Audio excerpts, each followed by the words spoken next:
hinahamak ang Pilipinas. Maaari daw tayong madamay sa giyera ng Iran at ng Amerika. Nako. Grabe to mga banateros, mga kabiyaya, itong balitang ito. At nangangamba nga po ang iba at lalo na tayo, nangangamba tayo na baka idamay tayo dito sa giyera na ito dahil sa kagagawan ni Marcos Jr. So bakit nga ba tayo madadamay? Yan nga po yung binulgar ni Congressman Pulong Duterte at ng iba pang mga senador na maaari tayo madamay sa giyera dahil sa kagagawan ni Marcos Jr. So ano ba yan? Mamaya ho ipapakita ko po sa inyo yan, mga banateros, mga kabiyaya, no? So yun, kamusta kayo lahat dyan?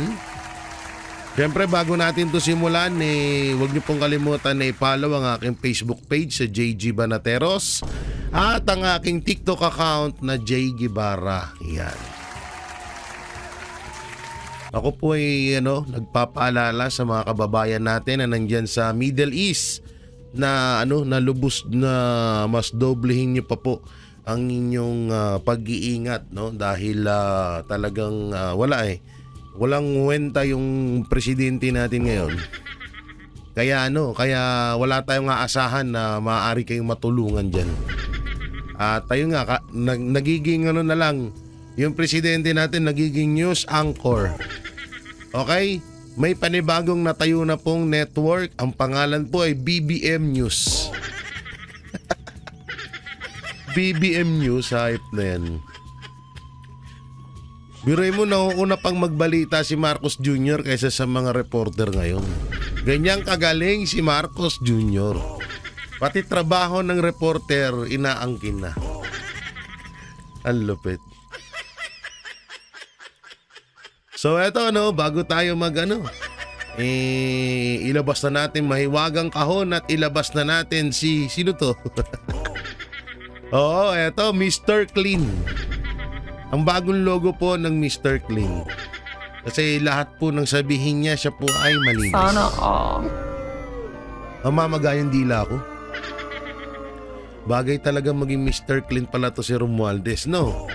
Mr. Clean, ang palaging malinis na magnanakaw. Bagay in fairness No, lagi sinasabi nito, malinis po ako. Po ang konsensya ko. Hindi po ako kurap. So, yan laging lumalabas sa bibig niya, no? Dito naman tayo. Eto. Nandyan yung posibilidad na pangamba ng lahat kami babalikan kung mananalo si VP Sara Duterte. Takot yan. So bali natatakot na si Jinky Luistro dahil dahil kapag nanalo daw si VP Sara, babalikan daw sila. Alam nyo, hindi naman ugali ng mga Duterte yung mga ganyan, yung babalikan, diba? Yung mga, alam mo yun, yung mga tawag dito, yung mga gaganti. Diba? Kaya nga, diba, yung kanyang vice presidente, kaya niya nire-recruit yung kanyang vice president sa darating na 2028 kasi yun ang habol sa inyo. No, yun ang habol dahil sa totoo naman, hindi naman kayo sa dinami-daming noon pa man, diba? Dati pa naman maraming buwabati ko sa mga Duterte kay Pangulong Duterte pa lang. Isa na yan, sila Leni Robredo at iba pa. Pero pinakulong niya ba? Hindi naman. Depende na lang pag lumabag talaga kayo sa batas. Kung kayo ay involved dyan sa nakawan, sa mali-malitang pera, yari talaga kayo kay VP Sara. Pero kung babalikan lang kayo dahil naging kritiko kayo ng mga Duterte nitong panahon na to, hindi ganyang kababaw ang mga Duterte. Hayaan na lang nila kayo, hindi yan mga balat sibuyas katulad nyo. Pero kung kayo man ay may nilabag sa batas kagaya ng asawa ni Jinky Luistro, puta na yari ka talaga dyan. Yari talaga kayo dyan. Sabi nga ni Tatay Digong, mas matindi nga daw sa kanya yan. Okay, dito tayo. Sino to? Sino to? Arturo Las Cañas? Sino to? Ditong hayop pa to mukhang kuol. Mukhang betlog yung ulo eh, no? Ay, sorry. Sabi niya, inutusan akong pumatay ni Duterte. Oh, ulul. Inutusan kang pumatay ni Duterte. Eh kapag inutusan kang kumain ng tayo, kakain ka din. Katarantaduhan naman to. Inutusan daw siyang pumatay. Ba't mo sinunod? Ano ka? Utusan? Ano ka, uto-uto? Anak ng tinapay naman to. Yang edad mong yan, nagpauto ka pa? Inutusan, meron pa yung isa yan, di ba dati? Sabi niya, pinapapatay ako ni Duterte. Tangin na ka, ba't buhay ka pa ngayon? Hayop ka. Gago lang. Katarantaduhan tong mga ganito, no? Yung mga ganitong, tawag dito, yung mga ganitong salaysay. Napakabubobo. Utang ina. Hindi, sa totoo lang. Yung mga ganitong technique, ganitong mga salaysay na, ako po inutusan ng Duterte pumatay. Utang na ka, kung inutusan ka, ba't ka sumunod? Diba? So katarantaduhan. Tsaka, bakit si Duterte mag-uutos sa'yo? Sino ka? Diba sabi nyo, hindi ko lang alam kung dati bang pulis to, ha? Hindi ko alam kung dating pulis to. Pero putay na, sino ba naman kahit ako, utusan ako ni BP Sara na pumatay, ba't ko susundin? Putay na, di napahamak ako dun. Tsaka hindi gawain ng mga Duterte ang ganyan. Kung gusto man nilang pumatay, sila mismo ang papatay sa'yo. Tarantado, inutusan ako ni Duterte yung pumatay. Pag inutusan kang kumain ng tayo, kakain ka din. Gago ka ba? Hindi ko magamit ng utak tong hype na to. O, dito naman. Ano to? O, eto, yung sa pagiging reporter nga ni Marcos Jr., talagang ikinakatuwa ito ng mga Pilipino. Imbis na pusuan ng kanyang ginagawa, siya po ay pinagtatawanan. Dito po ay nagkaroon ng isang Facebook post ng halos nasa 75 reaction. So nakakuha po si BBM ng 21 like, 4,000 heart, tapos 991 na angry face, at ang pinakamalapit ay pinagtawanan siya ng 47k na tao. Tangina, no? Di Marcos, di ka ba na... Nakakahiya na yung ginagawa niya, sa totoo lang. Hindi, sa totoo lang nakakahiya na, no? Biruin mo, hindi naman trabaho ng presidente mag-report, ha? Di ba? Tsaka may spokesperson ka na bang silbi nun? Para saan to? Tapos ang sasabihin niya, minomonitor. O, hanggang monitor ka lang. O, anong maitutulong mo dun sa minomonitor nyo? Katulad niya, may namatay na. 'Di ba? May namatay na kababayan natin diyan sa nangyayaring gera na yan. So, anong naging silbi ng monitor mo? Anak ng tinapa ka naman, no? Tingin tuloy, pinagtatawanan ka. Katawa-tawa yung natin, no, leader. Nakakahiya na, no? Ewan ko, talagang ang kapal lang talaga ng mukha nyo talaga siguro. Biruin nyo, pinagtatawanan na lang kayo ng mga Pilipino, tapos ginagawa nyo pa rin ng paulit-ulit yan. Kakahiyaan po, dito tayo, ito tayo. Sabi ni Rene Ko, paglustay di umano ni BP Sara ng pera ng taong bayan, rason kung bakit nagdurusa ang mga Pilipinong nasalanta ng kalamidad. Bakit? Ang pera ng Pilipinas nasa 125 million lang ba? Ayan ang sinisilip nyo kay BP Sara, di ba? Utay na tong mga hype na to, pero yung malay-malitang pera hindi nyo sinisilip. Kasi kasama kayo doon. Baka kaya ganun, no? Kasama kasi kayo doon. Kaya hindi nyo masilip-silip, puro na lang. Kasawa na rin, no? Puro BP Sara. Confidential. Hindi kayo nag-ano na nahiinis na yung tao sa inyo. No? Hindi ba nila naisip yun? Putangin ng itong mga hype pa to. Ewan ko sa inyo, utak Utak makakaliwa talaga kayo. O eto, sabi ni Rapi Tulpo, hindi ako inalok ni BP Sara o ni PBBM. Tulpo walang planong tumakbo sa mas mataas na posisyon sa 2028. Buti naman. Buti naman, Tulpo, kasi wala ka ng kwenta talaga. Sorry ulitin ko, iniidolo ko mga Tulpo, pero pagdating dito sa mali-maletang pera at issue ng flood control scam, yung tapang ni Tulpo biglang nawala. Sorry, yun talaga eh. Mas nauna pa nga itong magsalita sa issue ni Francis Leo Marcos, ni Norman Mangusin kaysa kay BBM at kay Romualdez. Pero although yung ginawa doon kay Francis Leo Marcos, kay Norman Mangusin, yung pagpahiya sa kanya sa mainstream or sa social media ng Napolcom, medyo talagang hindi ho talaga tama yun. Pero deserve ni Norman Mangusin na makulong dahil sa kayabangan at sa mga ini-scam niya. Ngayon, itong si Senator Rapi Tulfo ay mas nauna pang magsalita doon kaysa sa nangyayaring nakawan sa Kaban ng Bayan. Kaya kung napagdesisyonan mo man, Senator Rapi Tulfo, na hindi ka tatakbo sa 2028, siguro mas maganda yung decision mo na yan. Dahil ngayon pa nga lang, akala namin ikaw yung isa sa mga kalaban ng mga kurap, mga buhaya sa gobyerno, nalulungkot kami dahil hanggang ngayon no comment ka sa kanila. Sa madaling salita, nawala yung pagiging matapang mo. Di ba? Ilang taon ipinamukha sa atin yan ni Senator Rapi Tulfo na mga nasa laylayan, mga nasa kakampi nyo. Kakampi nyo kami, kakampi mo ako. Oo, Tulfo ako. Kalaban ako ng kurap. Kakampi ako ng mahihirap, di ba? Pero anong nangyari? Di ba? Wala. Nga. Tahimik. Hindi nga ma-mention, hindi nga makapagsalita about kay Romualdez eh.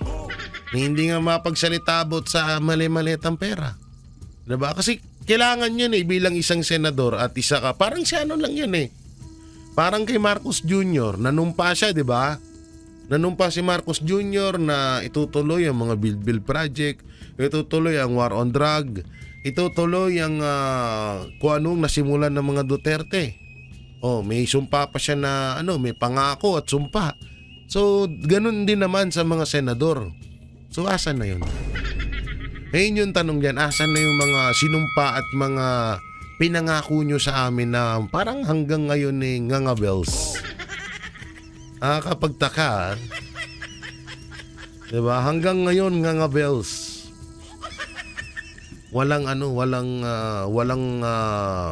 Walang pahayag itong si Senator Rapi Tulfo. Meron man yan kay Francis Leo Marcos.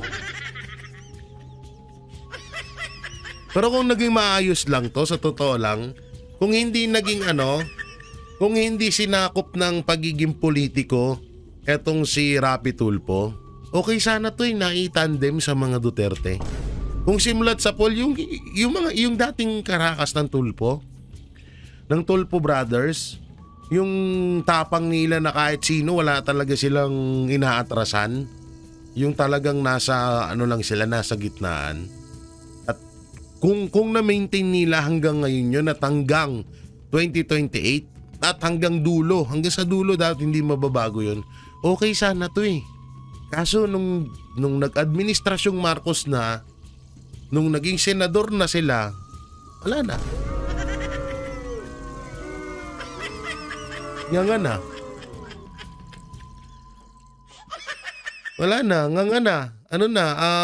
tawag dito, wala na, paano na lang, ganyan na lang.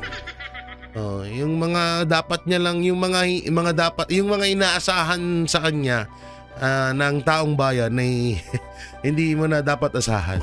Kagaya niyan, yung kay Romualdez, hindi naman kailangan pang awayin si Romualdez, pero dapat 'di ba lumaban, alam mo 'yun, labanan mo. Ewan ko na lang, baka Hindi natin alam baka natatakot din si Tulfo na mag-aya katulad niyan sa ginagawa kala Libiste, kala Congressman Kiko Barsaga, sa mga Duterte, sa mga kaalyado ng mga Duterte, baka ganun. Ewan ko lang kung may takot na sila ngayon. Wala ganun talaga buhay. Dito naman tayo. Mukhang mayroong political color, mukhang may destabilization aspect, sabi ni Lacson. So ito yung sagot ni Senator Barcoleta. Itong 18 ito, hindi mo mapapansin kanino ka ba nagsisilbi? Sa taong bayan o yung pinipilit mong pagtakpan? Basag si Pinky Web. Ay, hindi pala si Pinky Web to, ibang Pinky pala yon. Basta si Pinky din siya. Kahit anong kulay pa yan, nakaharap ka, obligasyon mo yan. Pero pustahan tayo, Senator Marcoleta, etong si Pinky. Kung sakaling yang 18 marin na yan, ang itinuturo ang mga Duterte, ay, sabi ko sa'yo, baka mas mabilis pa sa alas 4 yan. Automatic baka ngayon na nag-presko ng 18 Marines, kinabukasan baka may hearing na si Senado. Ay po. Yung mga congressman na ayaw mapag-usapan yung mga inilahad ng 18 Marines, baka putang ina, maya't maya ang presko niya. Yung mga makakaliwa na tutol sa mga mali-maletang inilabas ng 18 Marines, baka ngayon nagwewelga na yan. Kung Duterte ang itinuro ng 18 Marines. Kaso, ang tinuro si Marcos Jr., Romualdez at iba pang mga mambabatas. Kaya, si Senator Ping Lacson ay medyo natameme. At sinabi niya na lang na meron daw kulay. Meron daw politics color, may kulay daw, may destabilization aspect. Diba? Pero tama yung sinasabi ni Senator Marcoleta na kahit anong kulay niyan, mapapula, green, itim, o blue, kailangan mong pansinin yan. Diba? Kailangan yung imbestigahan yan. Kailangan mong bigyan ng pansin yan. Hindi biro yan Pero dahil nga sila bossing ang itinuturo, shut up si Pinky Doggy. Ano pwede tawag dito? Totoo ba talagang bakla si Lacson? Hindi, i-comment nyo nga dyan. Totoo ba talaga? Sa tingin nyo, ikaw. Sa tingin nyo bakla talaga si Lacson? Sa bagay, di ba, boyfriend niya si Soto. Boyfriend, lalaking kaibigan. Porket boyfriend agad, di ba? Ewan ko lang kung bakla si Ping Pero bagay, wala man.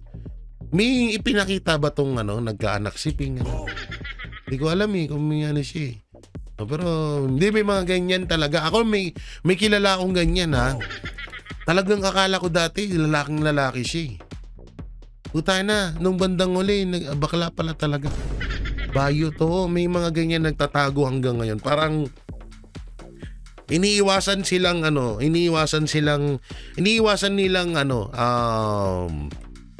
mapahiya.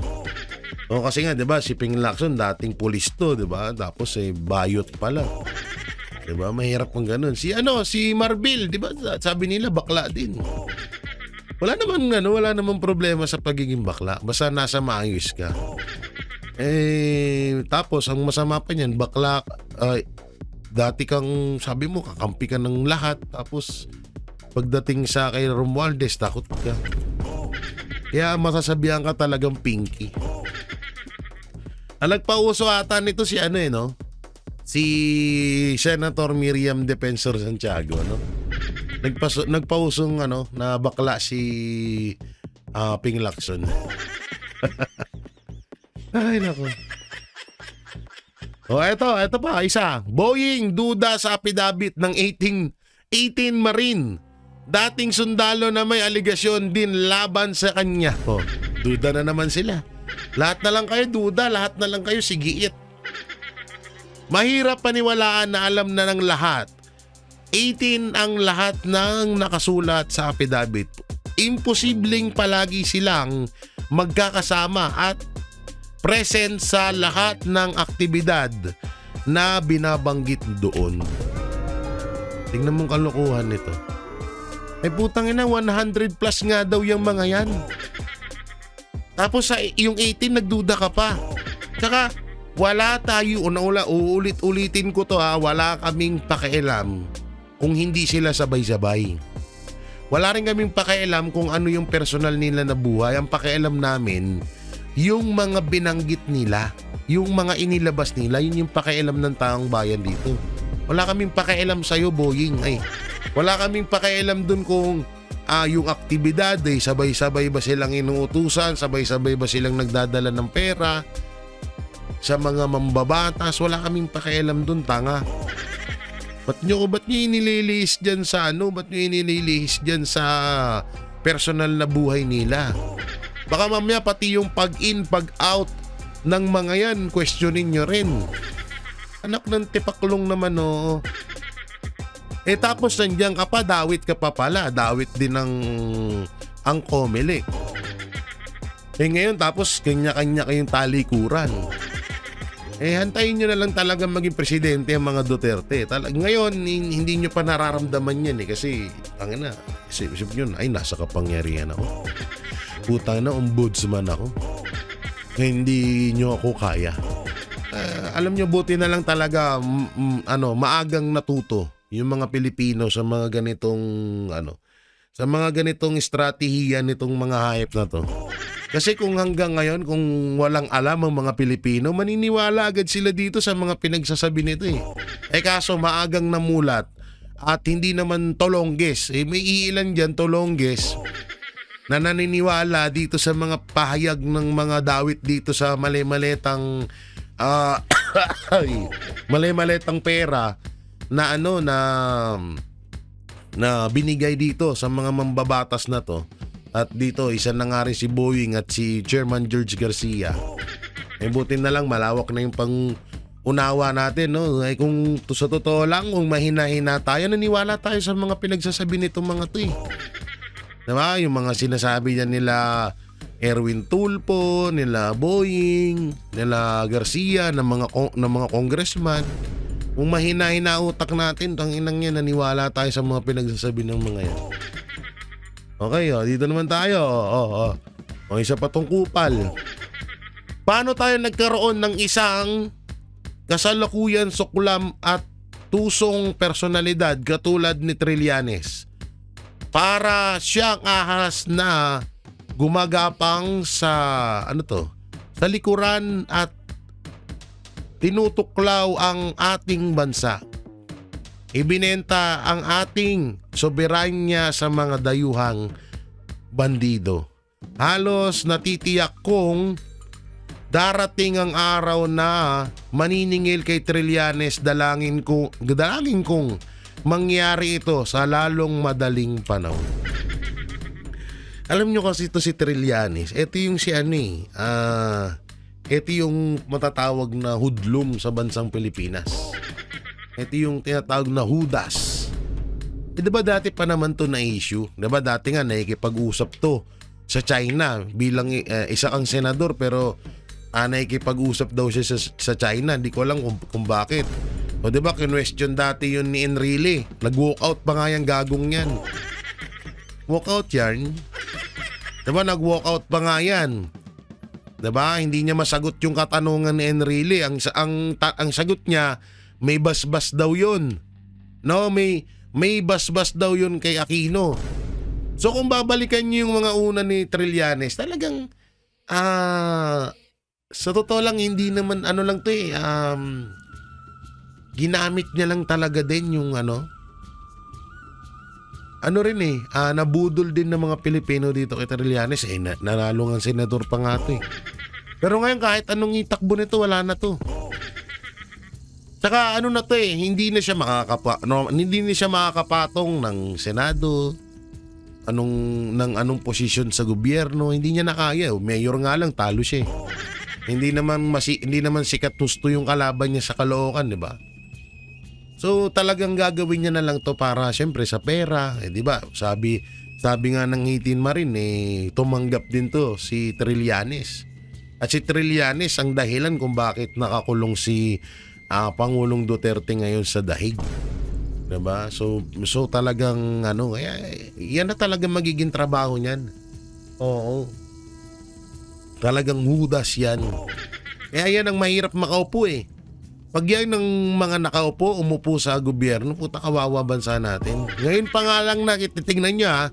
Ngayon pa nga lang nang walang posisyon yan sa gobyerno, ganyan na umasta. Iwatip pa ko pag nasa mataas na posisyon yan. Tanginang yan. Ano to? Alam ngayon ng mga Pilipino sa Middle East kung ano ang pakiramdam na nasa isang bansang may base militar ng US matapos umatake ang US sa ibang mga bansa. Sabi ni Sas Rugando. Hindi kawawa nga yung mga kababayan natin dun eh. Totoo lang, wala tayong magagawa. Kahit tayong mga ordinaryong Pilipino, gusto naman nating tulungan yung mga kababayan natin. Wala naman tayong magagawa. Ano itutulong natin dun? Kung yung presidente nga, walang pakialam sa kanila eh. Monitor lang. Sabi naman ni Marcos, naka-monitor naman daw sila. So yun lang, monitor. Wala silang naiisip na kung paano ma-rescue yung mga kababayan natin dun. Dapat nung bungad pa lang eh. Kasi presidente, posibleng hindi niya malalaman agad yan. Nung umpisa pa lang na nagbabadya pa lang yung gera dapat dyan, gumawa na ng aksyon. Nakaprepare na yung administrasyon or yung palasyo or yung Malacanang para maisagawa nila rescue sa mga kababayan natin. Tayo na kung kailang ang ikilos kung kailan may gera na. Tapos anong sasabihin nyo sa amin? Ni Kesyo, tawag dito, Kesyo, hindi na kayo makapunta doon kasi sarado na yung mga daanan. Kung nung una pa lang nakaprepare na kayo, alam nyo na posibleng di nyo alam yan. Alam nyo nang magkakagera. So may pinapunta na kayo doon na magdadala sa mga kababayan natin dito. Di tapos ang problema. Wala eh. Tayo na puro nakamonitor. Nakabantay po kami. Nakabantay kayo. Tignan nyo lang mamatay yung mga kababayan nyo. Ulol. Ito. Tingnan nyo to ha. Sabi ni Erwin Tulfo. Erwin Tulfo nagpahayag ng matinding pagtutol sa panawagang Senate hearing sa apidabit ng 18 Marine. Bakit kaya? Bakit kaya hindi pabor? Anong meron? Sayang ba sa oras ang paghiring ng 18 Marine? Hindi naman, 'di ba? Tsaka Senado kayo. So dapat nyo talagang pansinin 'to. Ito sabi niya, di ko napapatulan 'yan dahil wala namang katotohanan 'yan.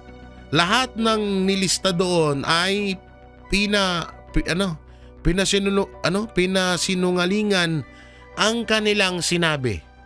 Mali po. So ngayon, eto maganda dyan. Dahil hindi talaga nag-iisip. Paano mo masasabi, Erwin Tulfo, na mali yung sinabi ng 18 Marine, wala ka rin sapat na ebidensya na maipakita sa amin na mali yun. So siguro mas maganda, sumaba ka rin sa Senate hearing. Ikaw mismo yung dalin sa hearing. 'Di ba? Kasi biruin mo, nagsabi yung 18 Marine. Sabi na nating mali nga yun. At sinasabi nga ni Erwin Tulfo. Asan yung ebidensya ni Erwin Tulfo na mali at sinungaling ang mga or fake news yung mga sinabi ng 18 Marine? So papaniwalaan ka na, papaniwalaan ka namin bilang senador, porket senador ka. Tapos babaliwalain namin yung 18 Marine. Anong mapapala nung 18 Marine sa pasabog na ginagawa nila ngayon? 'Di ba? Inilagay pa nga nila yung buhay nila sa kapahamakan. Sino ba namang tao na maglalagay sa kapahamakan niya sa sarili niya, aber? Sabihin mo, binayaran. Puta na, sino magbabayad sa mga yan? Yung pera nga nasa administrasyon ngayon lahat. Ilang trilyon ba yung nawawala? Ilang trilyon na ba yung utang ng Pilipinas? Oh. Ilang trilyon yung nawawala sa pondo? Ilang trilyon ng utang ng Pilipinas? Di ba nasa inyo lahat? Nasa administrasyon lahat ng pera. So ibig sabihin, administrasyon ang nagpopondo sa 18 Marine? Kagaguhan, di ba? So kaya talagang naniniwala ang taong bayan na itong 18 Marine na to, 18X Marine, ay nagsasabi ng totoo dahil wala naman silang mapapala dito. Ikakapahamak pa nila. So dahil mahal lang nila ang bansa at gusto nilang ipaglaban to, putay na, lahat na lang ng banggitin ni Saldico, tinuturo yung mastermind si Saldico. Tapos nung lumabas si Saldico, lumabas yung mga kasamahan ni Saldico, sasabihin nyo fake news. Kagaguhan, no? Ulul. Kabobohan no? Oh, eto pa, oh. Kung pagtripan tayo ng Iran sa dami ng militar base ng mga Amerikano sa bansa, excuse me, magpapadala sila ng missile sa buong bansa katulad ng ginawa nila sa Middle East. Wala tayong missile. Interceptors para pigilan ng mga yun. Durog ang mga Pilipino.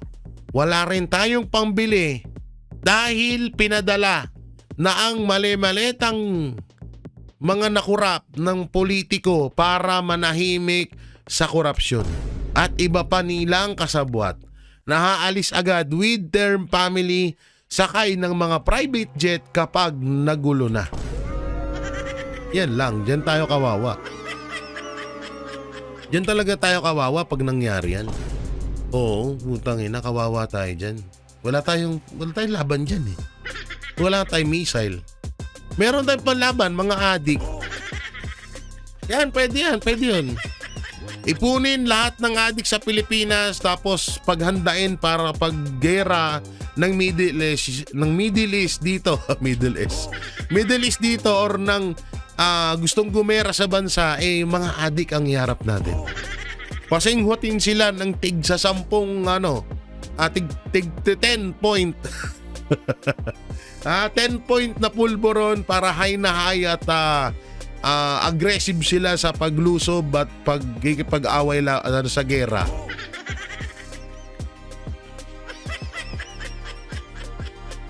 Attorney Rowena Guanzon, marami tayong adik. Kaya tayo nilang isalba. Marami naman pulburon na nakaimbak dun eh. Bakit? Asan na yung 13 billion na pulburon na sa Alitagtag Batangas, kung hindi ako nagkakamali. Asan na yun? Hindi naman daw nasunog yun ang daming nating bala. Wala man tayong missile, may adik tayo.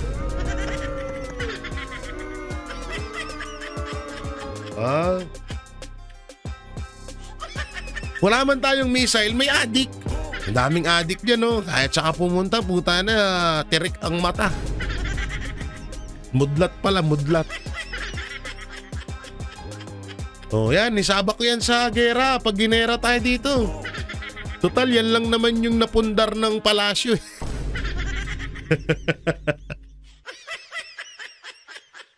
Tangahan talaga eh. Ang daming katangahan kasi talaga. Ewan ko pa. Hindi, totoo itong sinasabi ni Atty. Rowena Guanzon. Kawawa tayo dito. Kahit buti na lang yung mga tiga Davao, safe. Tiga Maynila, safe ba tayo? Putay na. Ewan ko na lang. Ang masama ay ang mga nagpadala at tumanggap ng mali-maleta. Hindi ang inutusang magdala ng maleta. Mabuhay 18 Marines.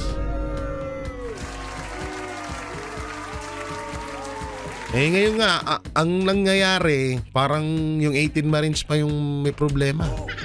Parang sila pa yung may kasalanan.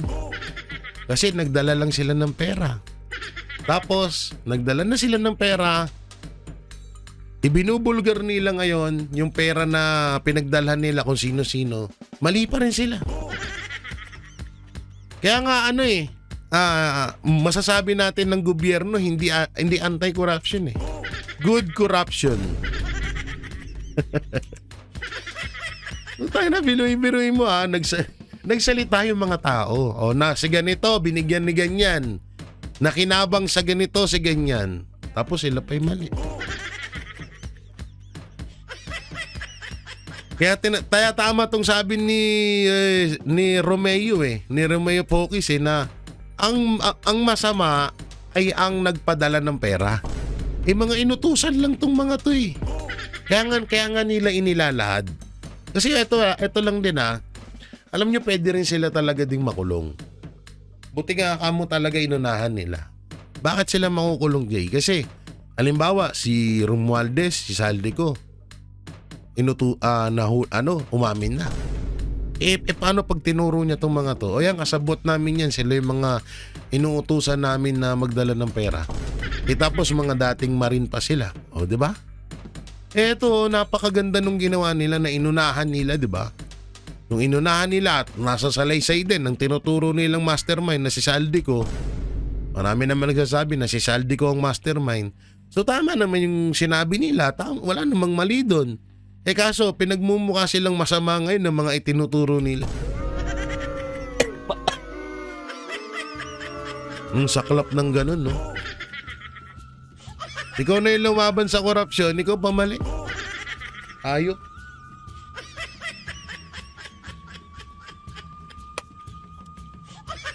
Kulang na lang sabihin nyo na, dapat pala nangurap na lang din tayo, mukhang magiging tama tayo sa kanila.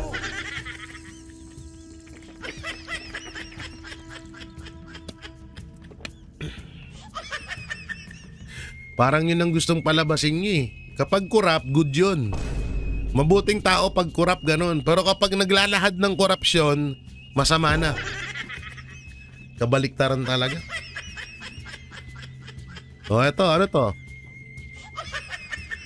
Magtataas din ng presyo ng bilihin dahil yung mga truck na nagdi-deliver ng supply ay mataas na ang konsumo ng gas.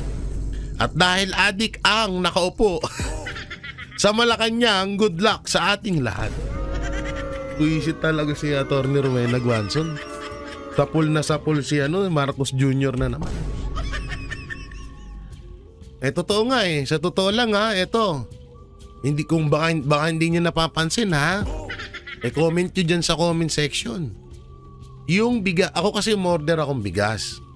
Tigka kalahating kilo, yung tigto 25 kilo. Diba? Ngayon, yan yung uso ngayon, may tigka kalahati na. So, kung bumibili ako niyan, dalawang kalahati. So, isang sako yun. Bali 50 kilo. Nagulat ako na yung dalawang sako na yun, inaabot sa amin ng halos isang buwan din. Nagulat ako na yung bigas na yun ay nagkakahalaga ng 1,200 ang isang kalahati, yung 25 kilo. Putang na, nagulat ako, 1,500 na.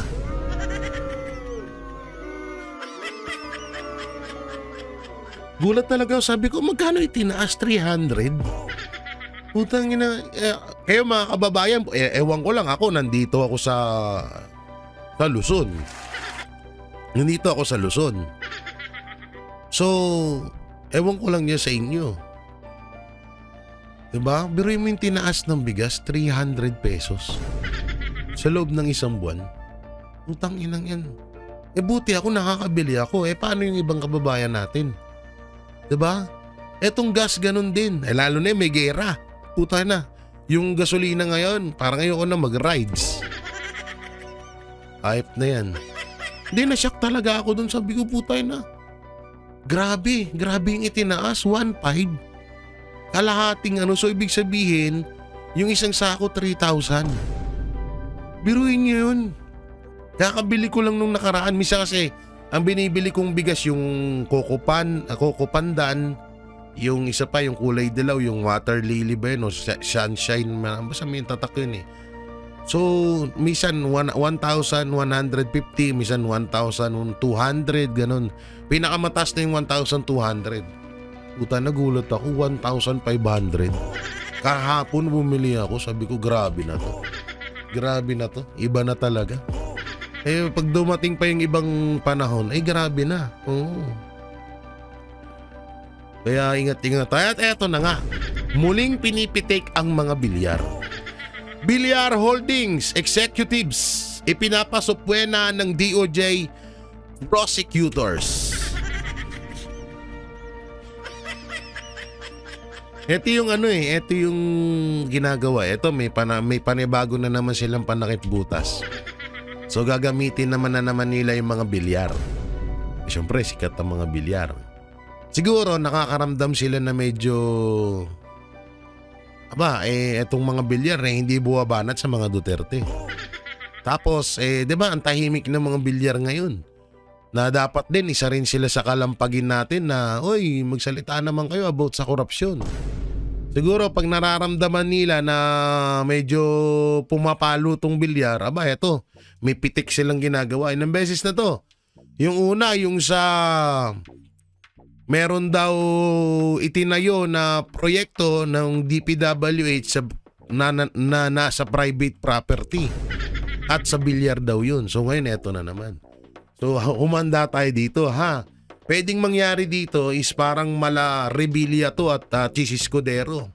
Nagagamitin nilang diversional tactic para may sila, may pagtakpan.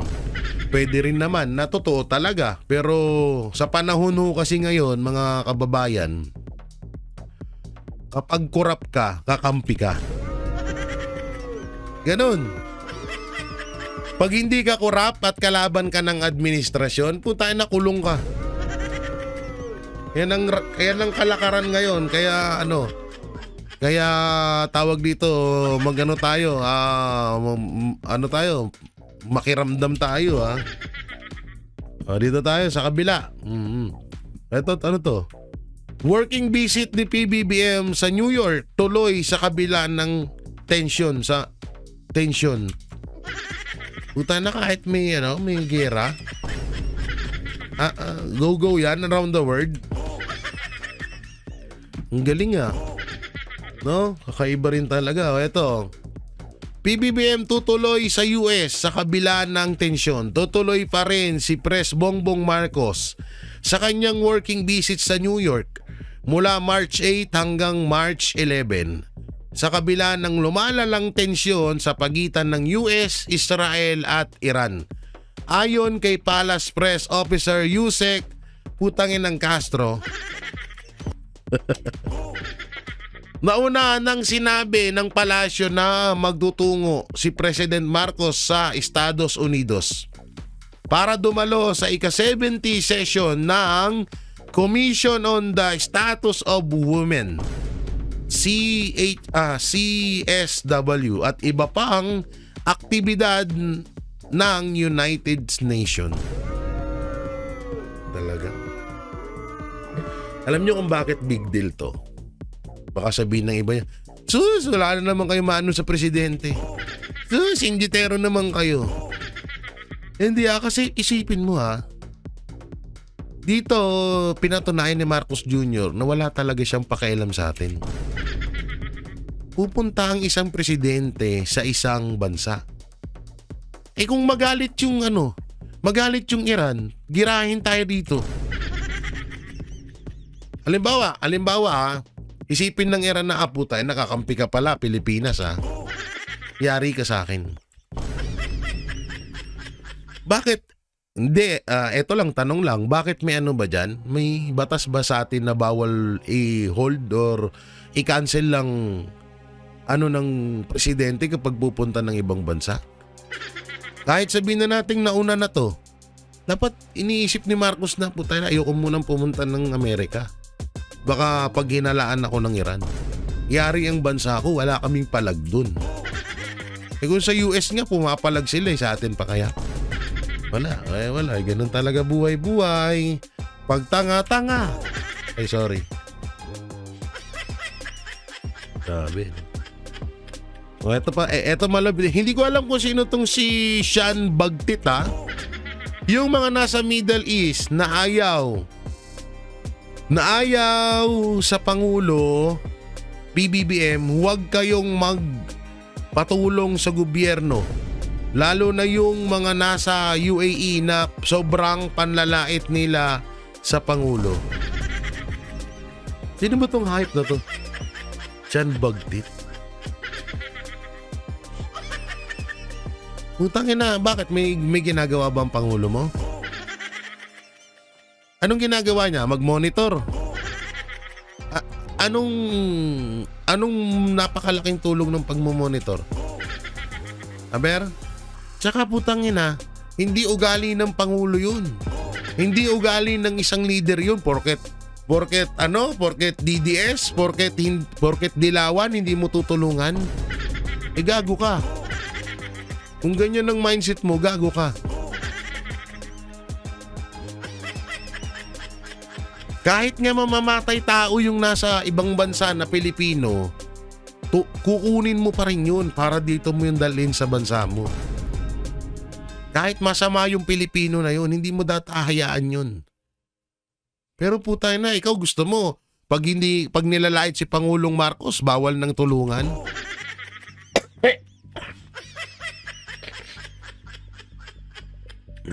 Grabe si Pungko. Anak ng timang naman, grabing mindset to, no? Bobo ang puta. Pag nilait daw, hayaan na lang daw na. Di, sa totoo sininayaan naman lahat eh. Kahit nga supporter ni Marcos Jr. yung iba doon, hinahayaan pa rin eh. Ba't may tulong ba na pinadala ang gobyerno doon? Nakamonitor nga lang daw sila. Gago.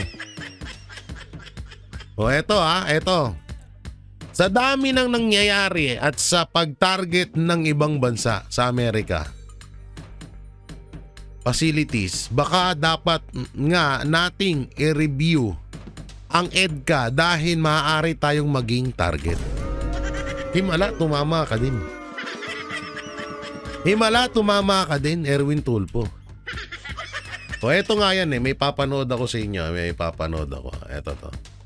Eto papanood ko sa inyo. Ito, panoorin natin. Guys, ngayon ko lang na-realize na tama pala si Digong sa sinabi niya na ayaw niyang mayroong EDCA doon sa Pilipinas. Ayaw niya na may mga military base. Kaya pala sa mga pangyayari ngayon, no, doon sa Middle East, binumba yung mga ilang mga military base doon. Binumba sa Iran. Kaya pala yun pala yung rason na ayaw ni Digong. Kasi kung binumba ng Iran yung mga military base doon sa iba-ibang country doon sa Middle East, posible din na bombahin din niya yung mga military base na naka-base doon sa Pilipinas. Grabe, advance talaga mag-isip si Tatay Digong. Kaya gusto niya na safe ang lahat na Pilipino, ang lahat na nationality na nandoon sa Pilipinas. Kasi kung magkagulo pala, maaring bombahin din yung Pilipinas dahil nandun yung military base ng Amerika. Grabe, genius.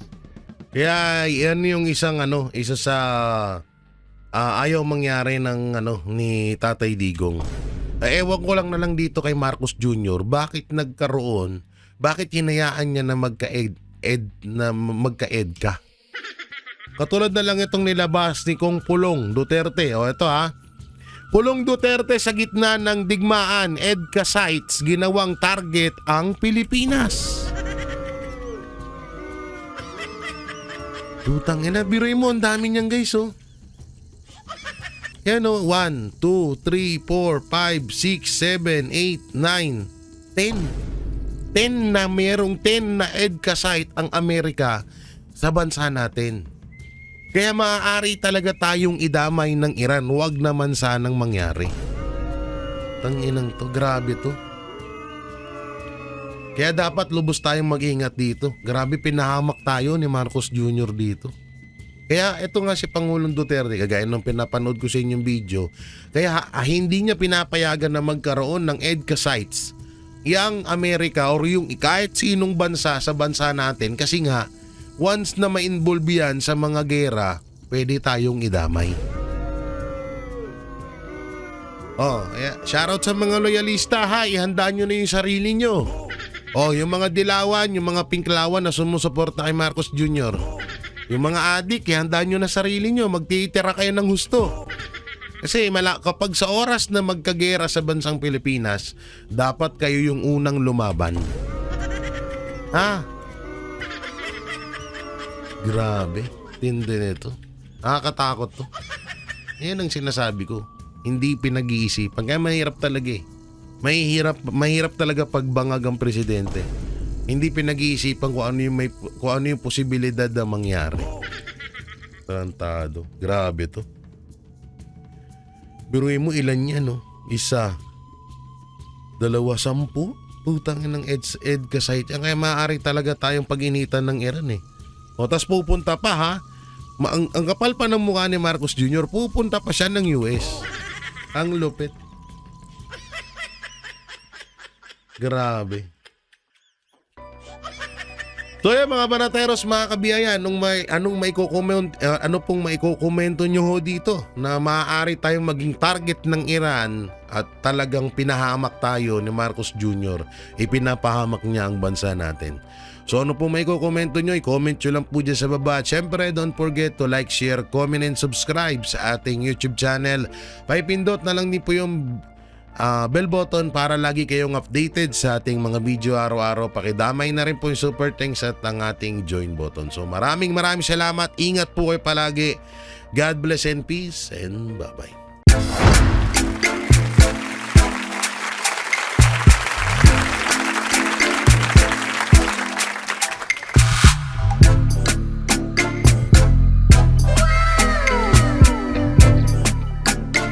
The next performance will start momentarily.